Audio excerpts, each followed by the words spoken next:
Francisco Bay Area. Shaw Pirelli and the Shaw Pirelli Law Show, bringing you what matters most with over 50,000 watts of power.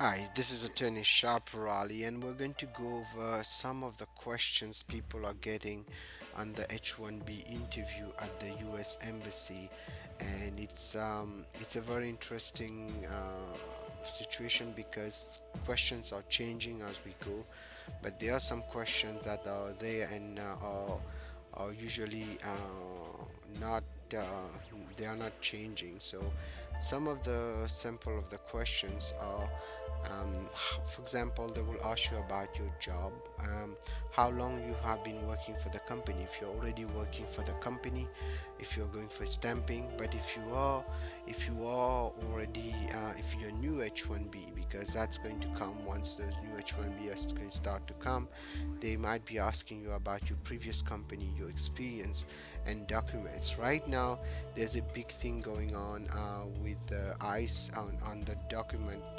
fraud, and you have this special task force that has been really targeting all those who have provided false documents. So you need to be ready if your company is under investigation, or if you have provided any document which is not really legitimate. You need to be careful because you can be charged of a 212 misrepresentation and willful misrepresentation or fraud. So just to go over some of the questions that you get usually in those cases, you have when you go for the interview, they will ask you also about your experience and your education, and where did you graduate, what kind of they might ask you also technical questions. For example, if you applied for as a computer engineer, they might ask you a bunch of questions related to the field. And also they might ask you question about mostly they ask question about the company. Ultimately, if the company is a consulting company, then be ready to explain if they are placing you to an end client, who's the end client, where are you going to work, how are you going to work, where are you going to live, and how. If you're saying you're living far from the job, you might have to explain how are you going to commute to the job every day.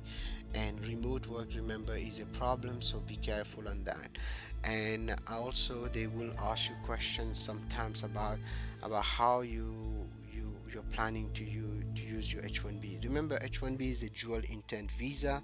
That means you can still have the intention of getting a green card. So you should not be worried when this question is being asked, because this is not the same question as if you were on a student visa. But if the question is asked about the green card, most people want to have a green card, so you should tell the truth, and make sure you're telling the truth, because that's the biggest problem that we see. People tend to just ignore this, and also they ask you a lot how you got the job, right? How did you get this company, especially if it is a small company? Where did you get the name, where did you get the phone number, who was the one who interviewed you, and did you do an interview with the end client? They might ask you questions about a lot of other things, including the tax returns from the company and things like that. Oftentimes, the tax returns, no company will release that, so be very, very careful. And also, they will ask you how do you plan to sustain yourself as soon as you enter the United States? Where are you going to live? Do you have a house? Is your employer providing you a house? And they also, if you're coming with your spouse, they will ask for your marriage certificate. Then for the H4, they will ask you also for a valid passport. Make sure you have a valid passport.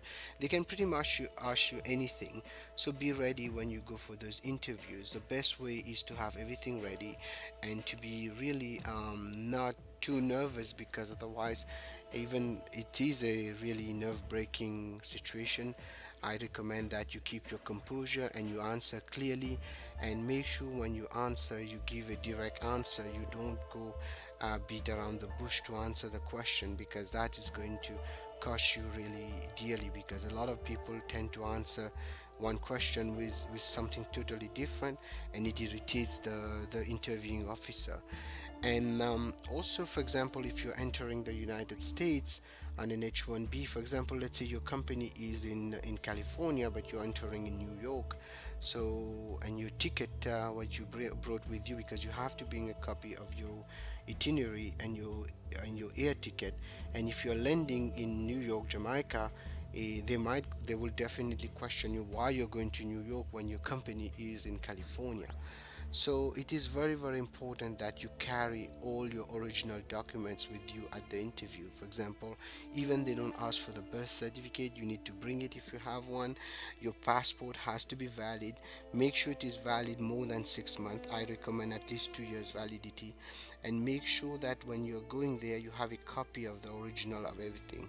So in case the officer asks for one, you just can submit the copy and they will look at the original and they might keep the copy.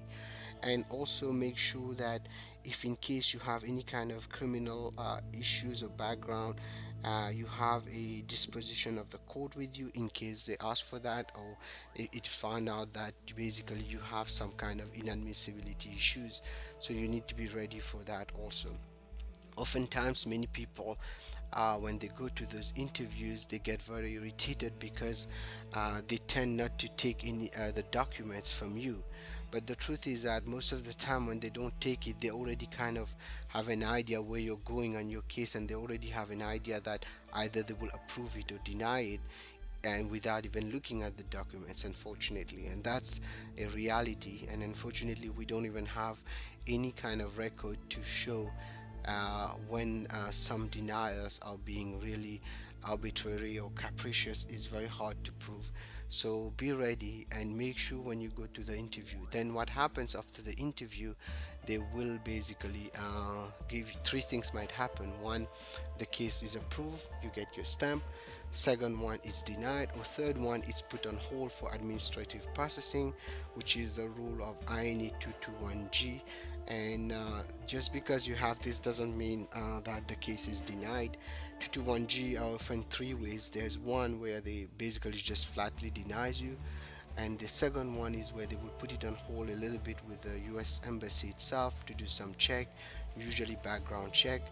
And the third one is when they return it to the Department of Homeland Security for ultimately a full then basically the case is returned, you won't get your visa. So having said that, make sure, very important, make sure the documents you're giving at the embassy is legitimate. I repeat that, because any single mistake you make, it will cost you, and it will cost you dearly, because now they're very picky on that. They are even here in the United States going after people who give illegitimate documents.